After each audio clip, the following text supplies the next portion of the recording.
pagi, selamat hari Minggu, Bapak Ibu Saudara yang dikasihi Tuhan Yesus Kristus. Selamat kita berjumpa kembali dalam renungan pada pagi hari ini. Doa dan harapan saya, saudara semua ada dalam keadaan yang baik, sehat, penuh sukacita, dan selalu berlimpah berkat Tuhan.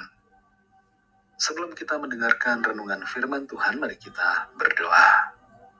Pagi hari ini ya Bapa, kami datang kepadamu, mengucap syukur dalam hadirat-Mu, karena kebaikan-Mu Tuhan, yang selalu Tuhan limpahkan atas hidup kami. Kami alami pemeliharaan Tuhan, kami alami kebaikan dan berkat-berkat Tuhan. Saat ini kami mau mendengar sabda firman-Mu. Urapilah hamba-Mu dan urapi kami semua, untuk kami dapat mengerti dan taat pada setiap kehendak-Mu. Dalam nama Tuhan Yesus kami berdoa. Haleluya. Amin. Saudara yang dikasihi Tuhan, ayat renungan kita pada saat ini terdapat dalam Kisah Para Rasul 2, ayat 14 dan ayat 38. Tertulis demikian.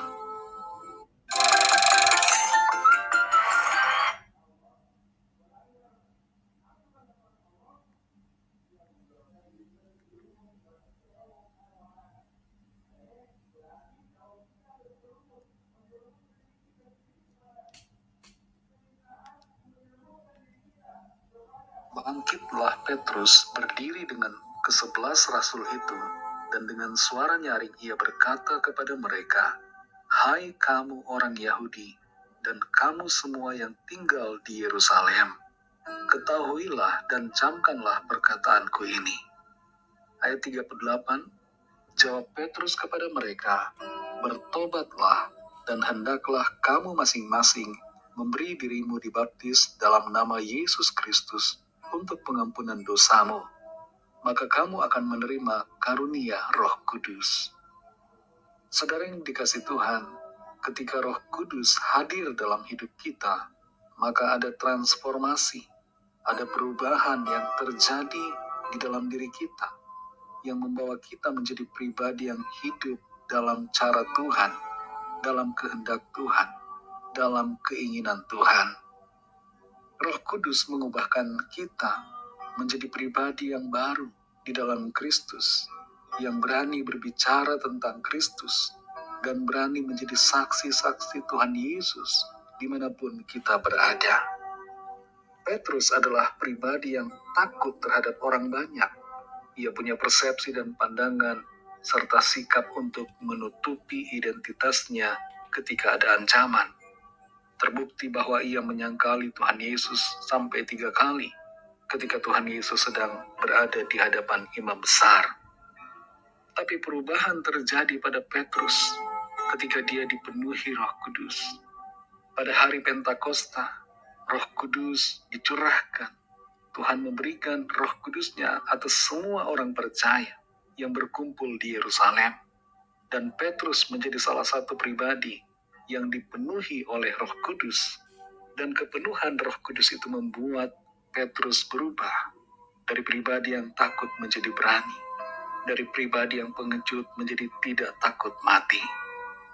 Dalam Kisah Para Rasul 2 ayat 14 dikatakan, maka bangkitlah Petrus berdiri dengan ke-11 rasul itu, dan dengan suara nyaring ia berkata kepada mereka, "Hai kamu orang Yahudi, dan kamu semua yang tinggal di Yerusalem."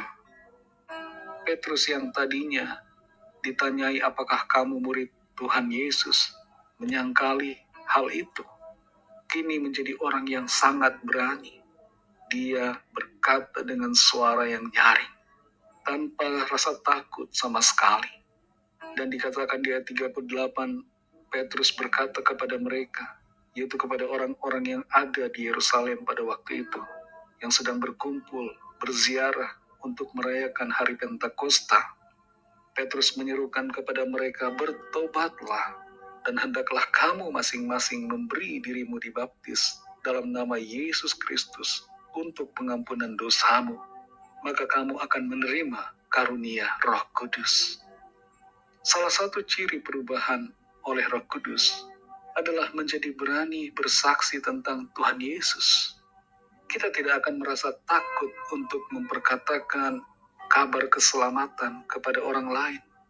Kita tidak akan merasa takut dan bimbang untuk menyampaikan kabar baik, kabar Injil Kristus kepada orang-orang yang belum percaya.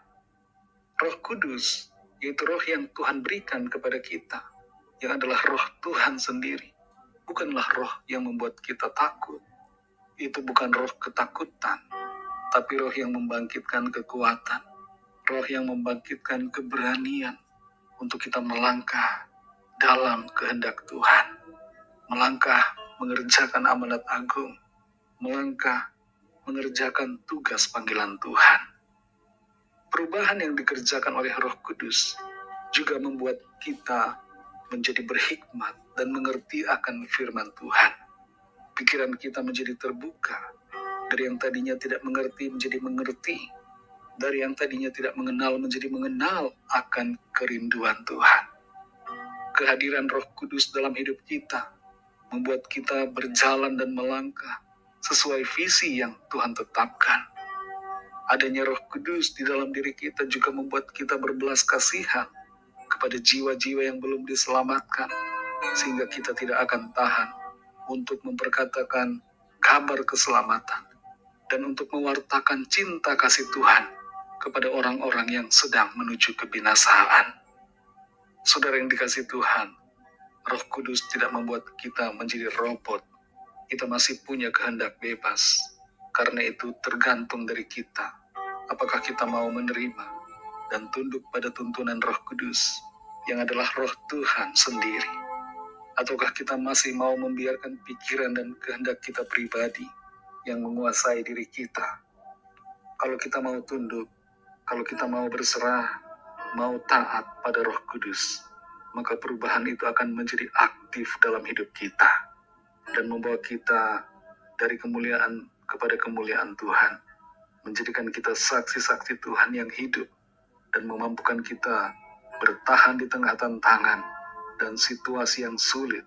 Sampai akhir zaman, kita akan tetap setia dalam melayani Tuhan sesuai dengan karunia kita masing-masing. Itulah pekerjaan Roh Kudus yang kita alami ketika kita membiarkan Roh Kudus berkarya secara penuh di dalam kehidupan kita. Maka Roh Kudus akan memakai kita secara luar biasa untuk membawa kabar baik, memberitakan Injil kepada jiwa-jiwa yang tersesat, jiwa-jiwa yang terhilang, dan oleh kekuatan kuasa Roh Kudus juga dalam pemberitaan kita disertai dengan kuasa demonstrasi kuasa Roh Kudus melalui tanda-tanda ajaib, tanda-tanda heran yang terjadi dalam setiap pelayanan. Itulah yang dikerjakan oleh Roh Kudus di dalam dan melalui kita, dan itu bisa terjadi kalau kita mau membiarkan Roh Kudus secara leluasa bekerja di dalam kehidupan kita hari lepas hari untuk memberikan kekuatan, sukacita, damai sejahtera, pengurapan bagi setiap kita untuk melayani Tuhan, melakukan pekerjaan-pekerjaan luar biasa yang Tuhan Allah percayakan kepada kita. Karena itu Bapak Ibu Saudara, jangan biarkan Roh Kudus tidak aktif dalam kehidupan kita. Biarlah Roh Kudus dengan leluasa bekerja dan memakai kita untuk menjadi alat yang luar biasa dalam tangan kasih-Nya, sehingga kehidupan kita boleh menjadi berkat bagi banyak orang. Demikian firman Tuhan pada kesempatan ini. Kiranya Tuhan Yesus menolong kita untuk menjadi alat dalam tangan-Nya melalui pengurapan Roh Kudus. Tuhan Yesus memberkati dan shalom untuk kita semua. Amin.